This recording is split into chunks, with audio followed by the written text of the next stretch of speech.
Hello, and welcome to the Skillful podcast, where we explore DBT and RODBT skills to help you reduce emotional suffering, improve your relationships, and become more present in your life.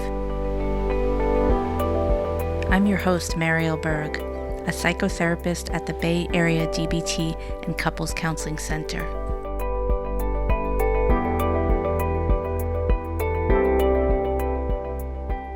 So welcome, Ed. It is good to be back in the podcasting booth, which is each of our own regular space. Which is our apartments. Exactly. Which feel like mine is growing smaller and smaller by the day. I don't know about yours. I actually, mine is too. It's interesting.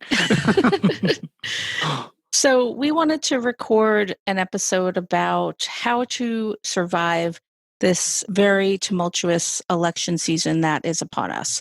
We're recording this on October 5th. So by the time it comes out, of course, there can be new developments that are underfoot. But I think Ed and I were just kind of holding the folks we work with in mind. And I think people who are sensitive and struggling with anxiety and depression and who are more emotionally impacted by things in their environment. I think we were holding those folks because those are our people, Right. The folks that we really resonate with and we want to serve, holding them in mind and thinking what will help people through this really challenging period of time. Yeah, I think as we've talked about things, as we approach the election in November, during a pandemic with so much going on, really in the United States, like we have a lot going on here where other countries may not have the same level of, to use a very judgmental term, chaos. We are aware that in my conversations with all sorts of people, people are feeling a lot of uncertainty about the election and what's going to happen and what's it going to mean and what's going to happen leading up to it and during and after, and recognizing that for me, I'm really drawing on my DBT skills to help me stay balanced and stay effective. And we wanted to talk about, okay, what are some things to think about if you're struggling with the fact that we have a big election coming up and it's going to be on a lot of people's minds. Yeah, and Ed and I were talking before we started recording about how to approach this, and we recognize that we have our own lenses that we bring as therapists, as humans, or our own kind of personal experiences that influence how we see things, and we are aware that that may not resonate with everyone, and that's okay. But just to kind of name that off the bat. Right. So yeah, we have our own political beliefs and we have our own political priorities, our own ways that current events are impacting us. And so we talked about not trying to like soften that or hide it, but just to be, Marielle and I are going to be ourselves, and be open about the way we approach things, recognizing that some people may approach things differently. And as always, what we're doing is we're trying to share how DBT skills help us, help the people that we're working with, and could help those who are listening to manage difficulties. Yes, and if you don't agree with what we have to say or our view, please don't send us hate mail. We don't like it. We don't. No. Which I think is also, like, we don't get a lot of that, thankfully. Mostly we receive lovely, lovely emails, which inspires both of us because... Which we love. We like that. We like that, right. I mean, this is a labor of love. No one pays us to do that. We have to pay to do this, and it's our time and energy and money, and we offer it as a service, and so people can get to know DBT skills more closely and get to know us as therapists. And we recognize, because there's such a wide reach, which I don't think we realized when we began this, that it's not our views and our life experiences which informs us as therapists doesn't resonate with everyone. Right. Yeah. Right. And so dialectically, like we are who we are, we have our perspectives. Other people are who they are, they have their perspectives. Those who are listening to this podcast, there's probably a lot of overlap there. And if there isn't overlap, then, like, do what you need to do for you. Yeah. Yes. So one of the skills that I keep coming back to over and over, and I feel like throughout this whole pandemic since March. And I also just want to name, because we are recording this in Northern California, we've had an added pretty horrific stressor of day after day of, I mean, where Ed and I are, there aren't fires sort of in our neighborhoods, thankfully, but the air quality has been really terrible. So the day after day where the doors have to be shut, windows closed, you can't go outside, it's warmer than usual. And that is an added kind of stressor to everything else that we are dealing with. And we know that, Oregon was terribly impacted, and I think a lot of the West Coast in general, but just to sort of put that out there too. So one of the skills I keep coming back to is wise mind, and asking myself over and over again, is this wise mind? Am I in wise mind? And I thought it would be useful to have us start talking about wise mind, how both of us know when we're in wise mind, things that help you get to wise mind because of the polarization that's happening in our country, and emotions feel so tense and things feel really chaotic, and like the stakes are incredibly high. I think it's very easy to get pulled out of wise mind into emotion mind. And I think that we want to be conscientious about that back and forth, because as human beings, our emotions are built into us to help us be prepared for danger, to understand what's happening without thinking necessarily about it. But when there's a lot of really powerful uncertainty and threats around us, we are naturally going to be pulled into what we call emotion mind, where our emotions are really running the show. And as we've talked about before, wise mind is that balance between emotion mind and reasonable mind, being able to soften the intensity of emotional response we might have with more facts and logic, just the facts of what's going on, so that we can be in this wise mind balance where we're not ignoring facts, we're not ignoring emotions, but we're going back and forth seeking this sense of kind of balanced centeredness within us, which is where we want to make our decisions from. Yes. And I know I've had some kind of big decisions weighing on me, and I keep coming back to, as I think about pros and cons of different choices, I keep coming back to checking in with myself. Like, is this wise mind? How much is my kind of emotion mind taking over? And some things that are helpful for me and maybe helpful for listeners are to think about, how's my breathing doing? Because if I'm breathing more shallowly or I'm holding my breath in any way, that's a sign for me that it may be more emotion mind speaking. Another helpful thing is to check in with my body. And so, is there tension in my stomach? Am I clenching my teeth? These are areas where I habitually hold tension. And for people listening, it might be other places. Maybe it's your shoulders or your neck or somewhere else. So checking in with your physical being to give you guidance on whether you are your most kind of centered self, which is another way of thinking about wise mind. Right. And using our mindfulness skills like observing to just non-judgmentally notice what's happening. So for me, noticing that my heart rate is increasing, my thoughts are kind of getting kind of racy, and I'm feeling a lot of fear or anxiety or anger or something when I'm reading news stuff, and being able to notice, okay, I'm getting into more of that emotion mind place. And rather than letting myself spin out in that place, which I have done, and I talk to people and we spin each other out talking about current events, being able to notice that and notice the physical sensations and the emotional reactions that go with that, and saying, okay, rather than just going with this and getting deep into emotional reactivity, let me pull myself back and find that place of balance. What are the things that I can do to get back into my wise mind? And the reason why we're emphasizing this isn't because emotions aren't important, and it isn't because the stakes aren't really high during this election season. It's because if we are not in our wise mind, it's so much harder to take effective action. And for folks who are listening who most likely identify as being more sensitive or struggling with their emotions in one way or another, you're going to be more taxed. You're going to be right. Sometimes I think about a rubber band. I feel like that rubber band of our capacity for what we can manage is getting stretched and stretched. And so this is an added stressor to stretch it. And so Wise Mind is so helpful to kind of bring us back, to release some of that pressure on that rubber band that's getting overstretched, to help settle us, to begin to think about, okay, what's most effective in my life? How can I get through the day to day without getting so wrapped up in my emotions that it negatively impacts me? And again, as Marielle, you said, our emotions give us information.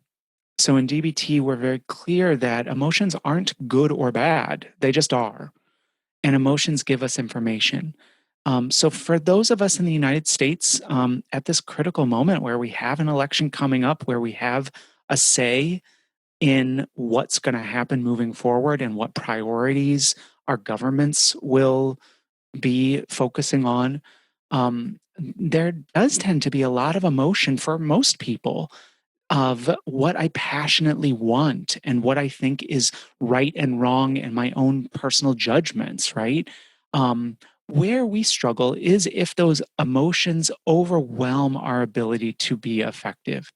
So, for instance, if I'm having a lot of anger about what's happening right now and saying this is wrong and it shouldn't be this way, and then I'm feeling paralyzed and I'm feeling overwhelmed. And then I start to feel like nothing will ever get better. And the election doesn't matter. Nothing's going to happen. Am I really able to be effective in pursuing my own goals? For instance, making sure I'm able to vote and have my say heard, making sure I'm able to support the causes and the people who I would like to be in leadership. And that's where we want to be focused on noticing the emotional responses, not judging them, just being aware of them, observing them using that mindfulness approach, and then noticing what are my goals and how do I keep those emotions in balance so that I'm in a wise mind place to pursue my goals effectively? I'm not emotionally overwhelmed or overloaded or shut down. I'm able to like strike a balance and looking at what are my goals and what's the effective way to get there. That pulls in that reasonable mind side. It's more kind of thoughtful and factual, and that can balance out, for instance, strong passion about what I want to see in the world. And in that balance, I can find my most effective way to participate in the political process in a way that works for me and my goals. So there's a dialectic here because as you're talking about like being involved and being effective in working towards goals that are important and taking action that's aligned with your values, there's this dialectic where we're limited in some ways too. As individual citizens with limited resources, there's only so much we can do. And how, I don't have an answer for this, but how to be with that, to be with both of those things. Like, yes, there are some actions I can take, and there isn't a whole bunch I can do on my own to change things in the direction I want them to go. And I think that dialectic of we are as individuals limited in how much we can affect the political process, and as individuals we do have power. We do have options. There are things, multiple things we can do. When emotions are really strong, it's easy to say there's nothing I can do, right? I'm just one person and there's nothing I can do to change this. But the reality is there's lots of ways to be involved in the political process at its most simple way, to vote, to just Mhm. to vote, and put your vote in there. And what I find in my own thoughts and in conversations with people is this trying to strike this balance of like, no, I can't change it all by myself. And if I do nothing, nothing will change. So how do I find what I can do and stay in that wise mind balance so that I can do it? um, versus just getting shut down, which will not achieve my goals if I want things to change. Yes.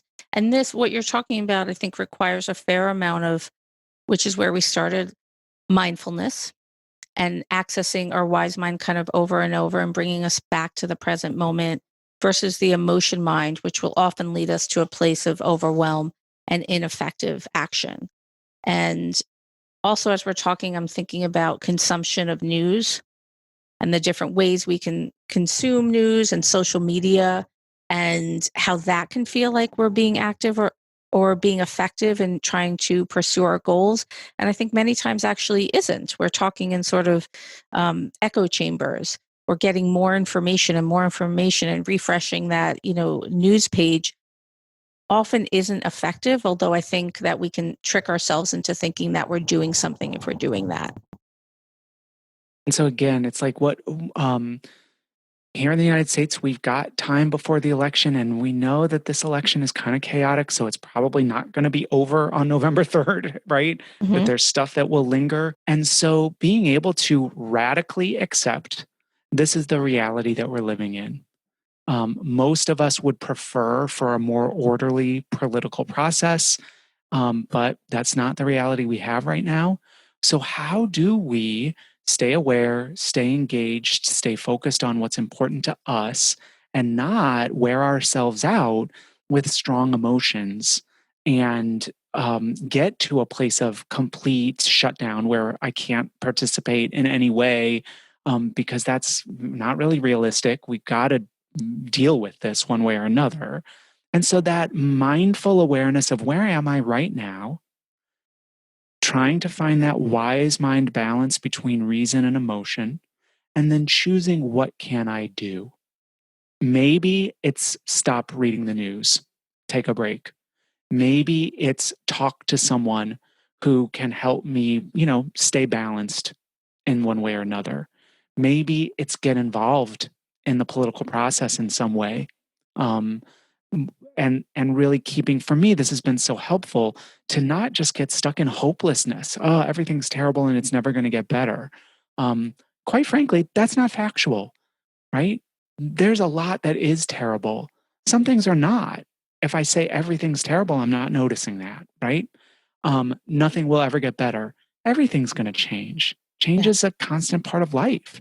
So, if the reality is I don't like the way things are and things will be changing in one way or another, then I go back to, okay, how do I want to participate in creating that change in the direction I want? I need to be in a wise mind place to do that. I can't be overwhelmed by my emotions. Yes. And I really love that emphasis on change, which of course is a constant. And how do we not demonize people who don't agree with us? Doesn't mean we have to approve of or even like people who have very different views from us or invite them over for dinner, but how can I not be in a holding hostility in my heart for people who disagree?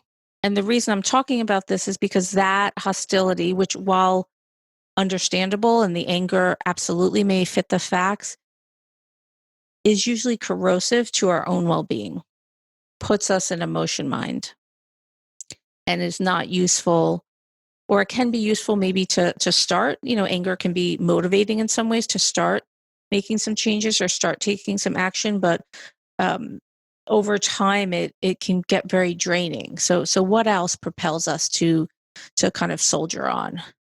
And as I'm talking and as I was listening to you, Ed, I was thinking about stamina. That word kept coming to mind over the next month until election day and possibly beyond. And stamina really during this time period anyway with this pandemic. Like how can I sustain myself and the people I care about during a time that is unprecedented, frankly?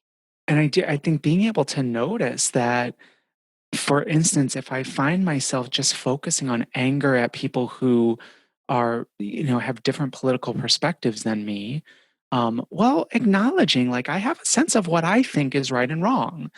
I also need to acknowledge that that's my sense, and other people can have just as strong conviction about what they think, and it can be the opposite. Focusing on that conflict can be draining. Sometimes it's necessary to motivate change, but if I'm finding I'm too far in the direction of, for instance, anger and frustration, what are things that I can do to pull back so that I'm more in the middle?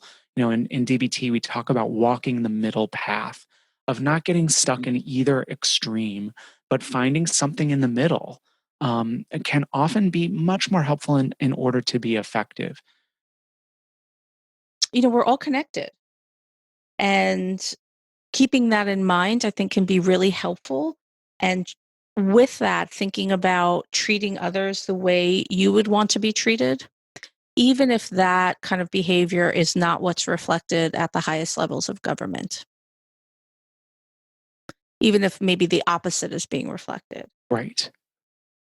And that's, again, where we determine what's important to us, what are our values, and focus on what's going to keep me in line with my own values. And what can I do in that direction? So, one skill that's worth revisiting is the loving kindness skill, or metta as it's known in Buddhism, but we're talking about a secular version. And so this is one of the mindfulness skills in DBT. We actually teach it in our interpersonal effectiveness module because we wanted a skill that helps people kind of focus on their relationship with themselves. And so we'll link to it in the show notes. We have at least one episode, perhaps more, on loving kindness if you want to do a deeper dive and really understand more about this. But the basic premise is, when we are using loving kindness, is we are sending good wishes or warm wishes to ourselves, to people we care about, and to people that we struggle with, and maybe people that are very, very challenging in our lives. And so this skill can be a valuable skill for walking the middle path and finding balance. If we're finding ourselves overwhelmed with strong emotions towards a person or people, certainly there are people in our lives who we may be having really strong political disagreements with, um, or people that are suffering that we're really concerned about and worried about and feel powerless to help in the current political environment. And really kind of opening ourselves up to send use this meditation to send well wishes, and send a sense of loving kindness to anyone who we want, including ourselves, can bring us into more balance. And so, for instance, if we see things in the news about people who are really suffering under current political processes, we might send loving kindness as a way to feel like I am holding myself open to those people and caring about them and sending kindness even if I don't have direct impact on them. On the other end, we could send loving kindness to people that we're angry at, to people that we think are creating harm, and send loving kindness as a way to stay open. I really want to qualify this by saying that this skill is a skill that we use when it's effective. This is not a requirement. And sometimes I think it is effective to say, I'm actually not going to open myself up to people who I think are creating enormous harm. I'm not going to seek to send loving kindness to those people. I think that's also a reasonable approach. We have to notice what's effective for us. If you're feeling really overwhelmed with anger towards a group of people, for instance, loving kindness might be something that could temper that anger, create a bit more openness and understanding, while recognizing that it also might make you feel worse. So be very conscientious about when to employ this, if at all. I think that's a great point. So these are suggestions, not commands. If anything we're saying doesn't resonate with you, or if it feels like loving kindness, especially for people you strongly disagree with, or people that you think politically are dangerous in one way or another, and that feels too challenging or not the right thing, then you don't have to do it. But if you feel called to try it, some of the benefits are that it can really reduce judgmentalness. And when we talk about reducing judgmentalness, we're again not saying that we're approving of what someone else or a group of people or leaders might be doing. We want to think about reducing judgmentalness within ourselves, because often when we are very judgmental, it will lead to more emotion mind, higher distress kind of internal states. So that it's a practice for you to have more access to wise mind, to have more groundedness. So it reduces judgmentalness, ill will, and hostile feelings towards others and yourself. So it's a softening kind of practice, and a heart opening practice, which is so opposite from what is happening in the political landscape these days. Which And is so, why it can be really helpful and might actually be ineffective for you to pursue this. So, consider it without any sense of obligation. so the basic script that's suggested are a series of 4 statements. May I be happy? May I be at peace? May I be healthy? May I be safe? And if you're sending it to someone else, it could be, may you be happy. May you be at peace. May you be healthy. May you be safe. And just sending those statements, or that the loving kindness to ourselves, and seeing what comes up. And sometimes it's hardest to send that to ourselves, and to others, and seeing what arises. And if it feels challenging, because it can be challenging to send it to yourself, and it can also be very challenging to send it to people that you struggle with, you can start with someone you love, where it might feel really good to send them loving kindness. You can even start with a pet. So, thinking about emotion regulation skills that can help during this time of like high intensity and high uncertainty, one of the really core emotion regulation skills is check the facts.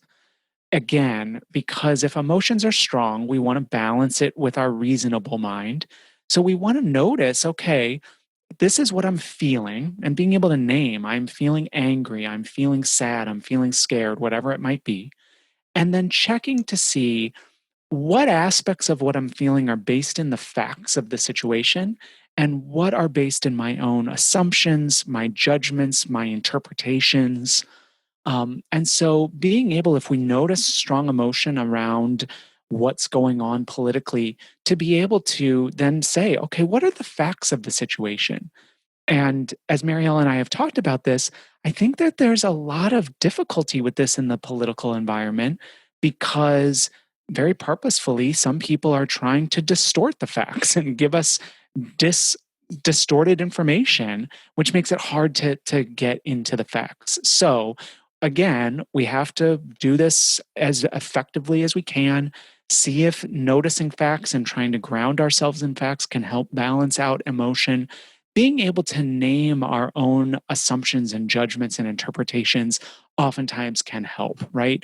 They're always lying. They never are never going to change. Nothing's ever going to help. Those are not facts. So we may not, Mhm. in terms of like governmental actions, we may not always know what the facts are, but we know that always, never, everyone, no one, that those aren't facts. And that's going to inflame our emotions. And so being able to at least acknowledge that can help get us to a little bit more balance. Yes. And as Ed said, we have both been struggling with this skill in particular. It's a skill I love and I think is incredibly, incredibly powerful. And I don't find it useful to use check the facts for political events, because we don't know a lot of the times, and the facts often feel like they're being intentionally manipulated. But I still think the skill is incredibly useful for things happening in our personal lives. So we can check the facts about perhaps a family member that we love who has very different political views about us. And that means checking all the facts. So the facts could be like, yes, they believe something that I find threatening, or is wildly, different than what I hold as a value. And they love me and I love them. So all those facts are true. So we don't get stuck in this kind of black and white thinking. They're a terrible person, etc. And so, checking the facts again is an effort to seek balance and grounding, and we use it the best we can.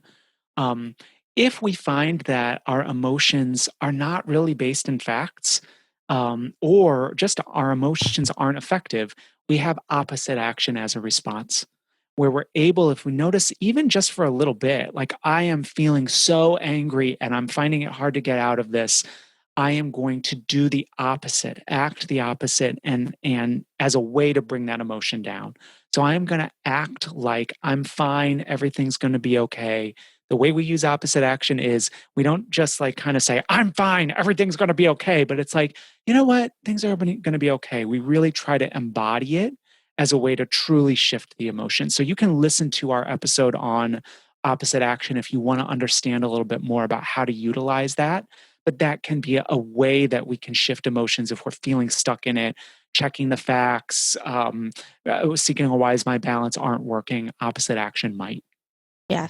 And before we move on, just reiterating what you alluded to a moment ago, when we do opposite action, we want to think about, it's not just gritting your teeth and sort of pretending that you want to think about doing it all the way, throwing your body, your mind into it. So fully acting opposite to what your emotion is telling you to do. And this can be very helpful in really changing unwanted, uncomfortable emotions.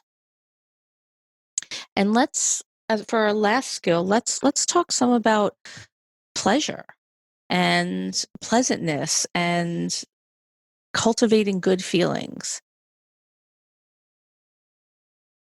Because during this period, this is so needed. And so we have a skill, accumulating positive emotions in the short term, which essentially means doing regular nice things for yourself. And this is not going to change the world. It's not going to change anything in our political landscape. What it will do or can do or has the potential to do is to help you feel supported and cared for and more resilient during these times. And that is the point of this skill, is that in order to have emotional flexibility and to be able to deal with sometimes intense things that are happening around us, we do want to have a strong sense of emotional resilience. And doing kind things for ourselves on a daily basis, on a regular basis, doing things that are pleasurable, really making an effort to have things we enjoy as part of our life increases our emotional resilience, reduces our emotional vulnerability so that we're not quite as vulnerable to getting thrown off when big things happen in the news that are scary. And so for me, I'm thinking a lot about making sure that I'm doing those things on a regular basis that bring me joy in order to balance out all the other uncertainties and difficulties that we're facing. Yes. And when we're doing those things that bring us joy or feel good, think about mindfulness in this as well, because we can potentially do that pleasurable thing and our mind can be elsewhere. So I can go on a walk or, air quality permitting these days, or by the beach or things that, strolls on the beach, things that I normally love, but I can be listening to a political podcast. Bad idea. I'm not present. Right. So being as mindful as possible, focusing your full attention on the positive moments when they're happening to get the full benefit. And when your mind wanders, as it will, and it might wander more than usual if you're feeling more anxious or um, less kind of grounded, refocusing your attention on the positive event. Okay, right now I'm just, eating this delicious plum because we're still having plums here in Yes. Northern California. But that's what I'm doing right now. And I'm not going to refresh my phone to look at the news again. So participating and fully engaging in the pleasant experience to get the full benefit, the full good feelings.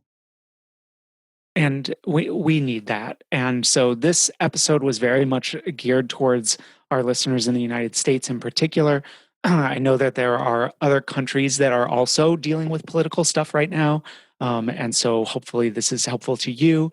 And for other listeners, we always have things that are beyond our control that we have to deal with in the world. And so, I hope this episode has given everyone some ideas of things that could help if you're feeling overwhelmed, if you're feeling like you're struggling to find a focus. And at minimum, it really doesn't hurt to focus on mindfully doing things that bring us joy in order to keep our emotional resilience going. All right. Take care, everyone. Until next time. Yes. Thanks for listening to today's episode. To learn more, or if you're in the Bay Area and want to get started with therapy, you can find us online at bayarea.dbtcc.com. That's bayarea.dbtcc.com.